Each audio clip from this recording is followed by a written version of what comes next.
আসসালামু আলাইকুম। আশা করি সকলেই ভালো আছেন। প্রিয় চাকরি প্রত্যাশী ভাই বোনেরা, যুব উন্নয়ন একটা নিয়োগ সার্কুলার প্রকাশ করা হয়েছে।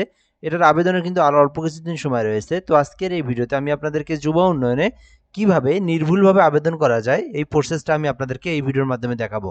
তো সম্পূর্ণ ভিডিওটা শেষ পর্যন্ত দেখবেন, তাহলে আপনারা যুব উন্নয়নের নিয়োগ সার্কুলার এবং এটা সম্পর্কে আবেদনের প্রসেসটা জানতে পারবেন এবং আপনি আবেদন করতে পারবেন।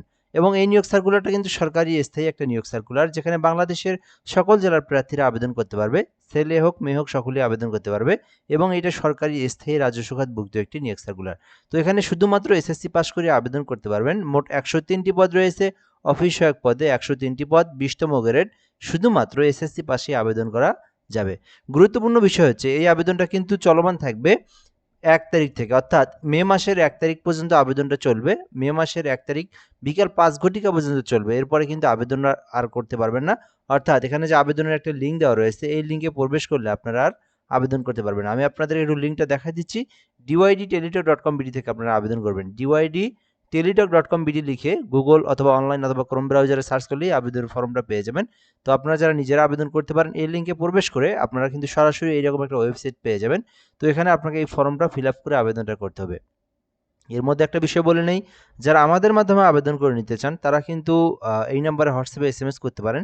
ঘরে বসে থেকে একদম নির্ভুলভাবে আপনি আবেদন করে নিতে পারবেন। আমরা একটা ফর্ম দেব, সেই ফর্মটা আপনি পূরণ করে দিবেন। আমরা আপনাকে আবেদন করে সঙ্গে সঙ্গে অ্যাপ্লিকেশন কপির পিডিএফটা, অর্থাৎ আবেদনের যে কপিটা, সেই কপিটা আপনাকে পাঠিয়ে দেবো। ঠিক আছে? তো আপনারা চাইলে ঘরে বসে থেকে আমাদের মাধ্যমে এই হোয়াটসঅ্যাপ নাম্বারটিতে যোগাযোগ করে আবেদন করে নিতে পারেন। শুধু এই সার্কুলারে না, বাংলাদেশের যে কোনো সরকারি চাকরির আবেদনের জন্য এই নাম্বারে আপনারা হোয়াটসঅ্যাপে এসএমএস করতে পারেন। ঠিক আছে? সো নাম্বারটা বলে দেই, 01775830312। এই নাম্বারে হোয়াটসঅ্যাপে এসএমএস করতে হবে। তো যাই হোক, এরপর আমরা যে বিষয়টা দেখাবো, যারা নিজেরা আবেদন করবেন তাদের প্রসেসটা আমি আপনাদেরকে স্টেপ টু স্টেপ বলে দিচ্ছি। তো এরকম একটা ফর্ম যখন পেয়ে যাবেন, তো এখানে আপনাকে প্রথমে অ্যাপ্লিকেন্ট নেম দেখাচ্ছে, অর্থাৎ আবেদনকারীর নাম, যে ব্যক্তি আবেদন করবে। আপনি আবেদন করবেন, আপনার ইংরেজিতে নামটা দিতে হবে এখানে। এরপরে ঠিক নামটা আপনার বাংলাতে দিতে হবে। দেন ফাদার্স নেম, অর্থাৎ আপনার পিতার নাম দিবেন। এরপরে পিতার নামটা বাংলায় দিবেন। এরপরে মাদার্স নেম, মায়ের নামটা ইংরেজিতে দিবেন এবং আপনার মায়ের নামটা বাংলাতে দিবেন। এভাবে নিজের নাম পিতামাতার নাম দেওয়ার পরে আপনার ডেট অফ বার্থ, জন্ম তারিখটা আপনি দিবেন। এরপরে ন্যাশনালিটিটা অটোমেটিকলি বাংলাদেশি সিলেক্টেড থাকবে। এরপরে রিলিজিয়ন, আপনার ধর্মটা এখানে আপনি দিবেন। এরপরে জেন্ডার রয়েছে, এখানে আপনি পুরুষ না মহিলা এটা আপনি সিলেক্ট করে দিবেন। এরপরে ন্যাশনাল আইডি কার্ড রয়েছে, অর্থাৎ আইডি কার্ডের নম্বর যেটা রয়েছে, সো ওই নাম্বারটা আপনি এখানে টাইপ করে দিবেন, ইয়েস করে টাইপ করে দিবেন। আর যারা বয়স কম যাদের, তাদের কিন্তু এনআইডি কার্ড অনেকের হয় নাই, তারা করবেন কি, ন্যাশনাল আইডি কার্ড নো করে দিয়ে বার্থ রেজিস্ট্রেশন নম্বর এখানে ইয়েস করে দিয়ে আপনার ডেট অফ বার্থ যেটা, সেইটা আপনারা বার্থ নাম্বার, অর্থাৎ 17 ডিজিটের যে নাম্বার যেটা, সেই নাম্বারটা এখানে আপনি টাইপ করে দিবেন, তাহলে আপনার হয়ে যাবে। অর্থাৎ যাদের এনআইডি কার্ড আছে তারা এনআইডি কার্ড দিবেন, আর যাদের এনআইডি কার্ড নাই তাদের জন্ম সনদ নম্বরটি আপনি এখানে সিলেক্ট করে দিবেন, তাহলে হয়ে যাবে। এরপরে পাসপোর্ট আইডি, ম্যাক্সিমাম সবাইয়ের নাই আর কি, এটা আপনি নো করে দিবেন। মেরিটাল স্ট্যাটাস, যারা বিবাহিত তারা ইয়েস করে দিয়ে এখানে আপনি, যদি পুরুষ প্রার্থী হয়ে থাকেন ইয়েস করে দিয়ে আপনি আপনার স্ত্রীর নাম দিবেন। আর যদি আপনি মহিলা প্রার্থী হয়ে থাকেন, এখানে আপনি ইয়েস করে দিয়ে আপনার হাজব্যান্ডের নাম দিবেন। আর যারা আমার মতো সিঙ্গেল, তারা এখানে সিঙ্গেল নামে একটা অপশন আছে, ওইখানে সিঙ্গেল করে দিবেন। এরপরে মোবাইল নাম্বার রয়েছে, এখানে আপনার মোবাইল নাম্বারটা সিলেক্ট করে দিবেন। এরপরে কনফার্ম মোবাইল নাম্বার রয়েছে, অর্থাৎ এখানে যে নাম্বারটা আপনি টাইপ করছেন, রিপিট করে ওই নাম্বারটা এখানে আবার লিখবেন।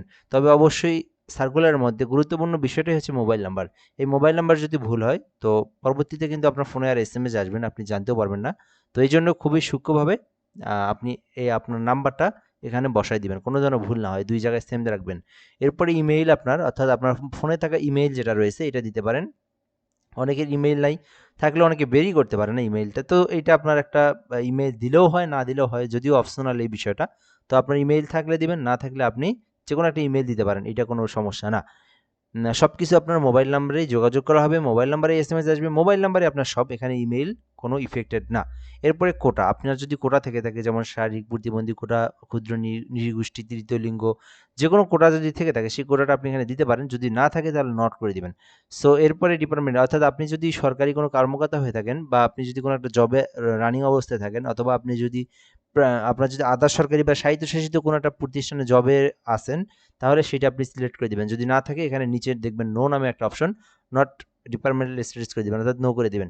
তো এইভাবে আপনার পার্সোনাল তথ্যটা পূরণ করে দিবেন। এরপর আপনার ঠিকানার একটা তথ্য রয়েছে, এই ঠিকানাটা দিবেন। তো এখানে প্রথমেই দেখবেন কেয়ার অফ নামে একটি অপশন আসছে, এইটা আপনার হচ্ছে অভিভাবকের ইনফরমেশন, অর্থাৎ আপনার পিতা আর নামটা দিবেন। অনেকে পিতা বেছে নেয়, তাদের মাতার নাম দিবেন। এরপরে ভিলেজ অর্থাৎ গ্রামের নামটা দিবেন, শুধুমাত্র গ্রামের নামটা এখানে দিলেই হয়ে যাবে, আদারওয়াইজ অন্য কিছু দেওয়ার প্রয়োজন নেই। এরপরে ডিস্ট্রিক্ট, এটা আপনি সিলেক্ট করে আনবেন। উপজেলাটা সিলেক্ট করে আনবেন। পোস্ট অফিস অর্থাৎ ডাকঘর, বাংলাতে আমরা যেটাকে ডাকঘর বলে থাকি ওইটা কিন্তু পোস্ট অফিস, ওইটা আপনি দিবেন। পোস্ট কোড, আপনার এনআইডি কার্ডের পিছনে দেখবেন 4 ডিজিটের। আপনার এনআইডি কার্ড না থাকলে আপনার পিতামাতা আপনার পুরো উপজেলার মধ্যে যে কারো একটা পোস্ট কোড দেখলেই হবে, সবারই একই। ঠিক আছে? তো আপনি ওখানে পোস্ট কোডটা দিবেন, 4 ডিজিটের একটা পোস্ট কোড হয়ে থাকে। তো দেওয়ার পরে আপনার ঠিকানাটা এখানে যদি আপনার 2টা ঠিকানা হয়, বর্তমান ঠিকানা, স্থায়ী ঠিকানা 2টা একই হইলে আপনি এখানে সেম করে দিবেন, আলাদা হইলে আলাদা দিবেন। এখানে ঠিকানার একটা বিষয় হচ্ছে যে আপনার অনেকেরই আপনার বিভিন্ন মানে মেসে থাকে, ভাড়া থাকে, মানে সাময়িক সময় অল্প কিছুদিনের জন্য ওইটা প্রেজেন্ট ঠিকানা দেয়। তো চাকরির ক্ষেত্রে এটার প্রয়োজন নেই। আপনার যেহেতু এনআইডি কার্ড অথবা জন্মস্থলের নম্বর দিবেন, স্থায়ী ঠিকানাটাই যেহেতু কাউন্টেবল করে, সেই ক্ষেত্রে আপনারা অবশ্যই 2টা ঠিকানা স্থায়ী ঠিকানাটাই দিলেই ভালো হয়। ঠিক আছে? এরপরে এডুকেটেড অর্থাৎ আপনার শিক্ষাগত যোগ্যতার বিষয়টা রয়েছে। তো এখানে আপনার এক্সামিনেশন, আপনি যদি জেনারেল থেকে পড়ে থাকেন এসএসসি, ভোকেশনাল থেকে পড়লে এখানে ক্লিক করে দেখবেন এসএসসি ভোকেশনাল রয়েছে। দেন মাদ্রাসা থেকে যারা পড়ছেন তাদের দাখিল রয়েছে, বেশ কিছু অপশন রয়েছে। যারা জেনারেল তারা এসএসসি সিলেক্ট করে দিবেন। এরপরে রোল নাম্বারটা দিবেন, এরপর আপনি গ্রুপ দিবেন, অর্থাৎ আপনি সায়েন্স না আর্টস না কমার্স।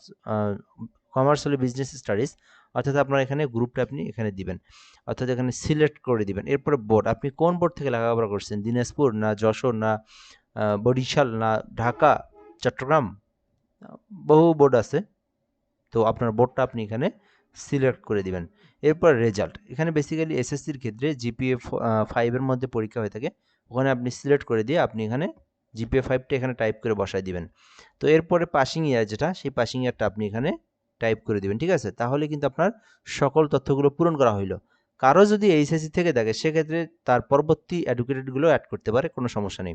এরপরে রয়েছে একটা ক্যাপচা কোড, এই ক্যাপচা কোডটা আপনাকে অবশ্যই সুন্দরভাবে নির্ভুলভাবে পূরণ করতে হবে। এই ক্যাপচা কোডটা আপনি এখানে পূরণ করে দিবেন, দেন টিকমার্ক দিয়ে সাবমিটে ক্লিক করে দিবেন। সাবমিট ক্লিক করার পর পরবর্তী পেজে আপনাকে এরকম একটা অপশন দেখাবে। ফটোশপের মাধ্যমে আপনারা আপনার সাইজ অনুযায়ী, অর্থাৎ এখানে একটা ছবি লাগবে 300 বাই 300 পিক্সেলের, দেন ওই ফটোশপের মাধ্যমে ওই সাইজ অনুযায়ী আপনাকে 300 বাই 300 পিক্সেল অনুযায়ী করে নিতে হবে। যদি এক পিক্সেলও যদি কম বেশি হয় তাহলে কিন্তু আপনার এখানে সাবমিট নেবে না। তো ওই অনুযায়ী করে নেবেন, আদারওয়াইজ কিছু আপনার ওয়েবসাইট রয়েছে ওখান থেকে করে নিতে পারেন। তো এখান থেকে আপনারা স্বাক্ষরটা ফটোশপের মাধ্যমে 300 বাই 80 পিক্সেলের বানিয়ে নেবেন।